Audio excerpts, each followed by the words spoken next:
Hello everyone, Assalamu alaikum. Welcome to my YouTube channel Talent Academy. Today we are discussing about the classification of medically important bacteria. तो bacteria की classification यहाँ पर हमने discuss करनी है।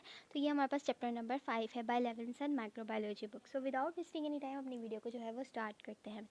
तो सबसे पहले आप लोगों को देखना होगा कि जो बैक्टीरिया है वो किसकी बेसिस पर डिवाइड हुए हैं। सबसे पहले जो बैक्टीरिया है वो on the basis of the cell wall divide होते हैं। जैसे कि एक बैक्टीरिया होता है जिसकी रिजिड और थिक वॉल्ड होती है, थिक सेल वॉल्ड होती है, और दूसरे की क्या होती है हमारे पास फ्लेक्सिबल और थिन वॉल्ड होती है। ठीक है, तो सबसे पहले on the basis of the आप देखने को मिलेगा on the basis of the cell wall. ठीक है जी, सबसे पहले हमने देखना है कि जो bacteria on the basis of the divide किसकी बेसिस पर हो रहे हैं। थिक सेल वॉल्ड यानी कि रिजिड सेल वॉल एक होते हैं, एक हमारे पास होती है फ्लेक्सिबल थिन सेल वॉल्ड, और एक हमारे पास होती है वॉल लेस। ठीक है जी, तो जो हमारे पास रिजिड या थिक सेल वॉल्ड होती है उसके अंदर हमारे पास एक करके पोर्शन दिया हुआ है, जिसका मतलब है एक फ्री लिविंग होगी यानी कि एक्स्ट्रा सेल्यूलर बैक्टीरिया होंगे, और उसके अंदर एक तो फ्री लिविंग है। ठीक है, रिजिड सेल वॉल की मैं बात करूँ, एक फ्री लिविंग होंगे और एक हमारे पास होंगे नॉन फ्री लिविंग। ठीक है जी, तो हमने देखा है कि जो रिजिड सेल वॉल है उसके अंदर दो हैं टाइप्स, एक फ्री लिविंग एक नॉन फ्री लिविंग। तो जो हमारे पास फ्री लिविंग है उसके अंदर gram positive gram negative and इसके अलावा एसिड फास्ट बैक्टीरिया आएंगे, और जो नॉन फ्री लिविंग है उसके अंदर हमारे पास ऑब्लिगेट इंट्रासेल्युलर पैरासाइट हैं, वो जो उनमें जो है वो हमारे पास दो ऑर्गेनिज्म आते हैं, जो माइक्रो ऑर्गेनिज्म जिसको हम कहते हैं रिकेट्स एंड क्लैमिडिया।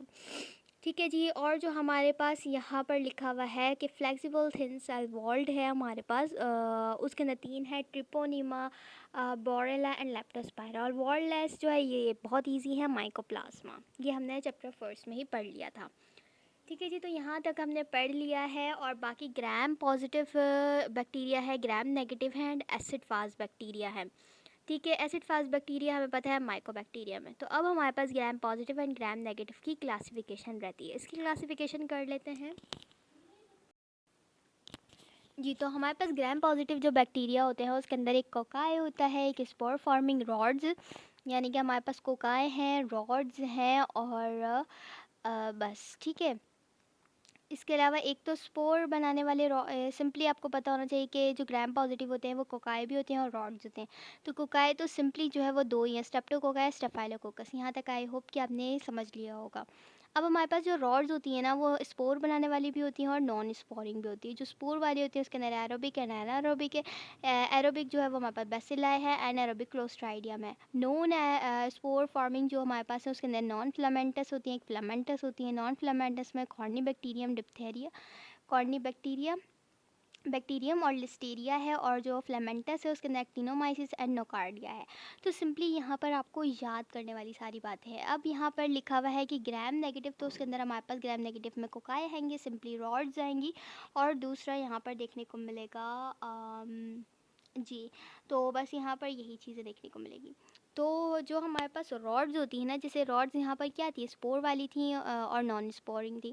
लेकिन यहाँ पर रॉड जो है वो तीन टाइप्स के, एक फैकल्टेटिव है, और जो हमारे पास एक एरोबिक है एंड एनारोबिक है। जो एनारोबिक है वो हमारे पास क्या है, बैक्टीरोइड्स है। याद रखिएगा ये हम ग्राम नेगेटिव की बात कर रहे हैं। और जो एरोबिक है ग्राम नेगेटिव में, वो हमारे पास सीडोमोनास है। ठीक है जी, तो अब जो है वो हमारे पास रह गई रॉड्स। फैकल्टेटिव, तो फैकल्टेटिव के हमारे पास ए एंड बी करके लिखा हुआ है, एक स्ट्रेट होते हैं फैकल्टेटिव और एक कर्व्ड होते हैं। जो स्ट्रेट होते हैं उसके अंदर रेस्पिरेटरी ऑर्गेनिज्म आते हैं, जूनोटिक आते हैं, और एंटेरिक रिलेटेड ऑर्गेनिज्म आते हैं। तो आप लोग ने इनकी एग्जाम्पल अच्छे से याद कर लेनी है। ठीक है, और जो कर्व्ड होते हैं उसके अंदर कंपाइलोबैक्टर, हेलिकोबैक्टर एंड विब्रियो आते हैं। तो यहाँ तक हमारी क्लासिफिकेशन कंप्लीट होती है। बस आप यही टेबल याद कर लो, अच्छे से हिफ्स कर लो, तो आप इजीली जो है वो क्लासिफिकेशन याद कर लोगे।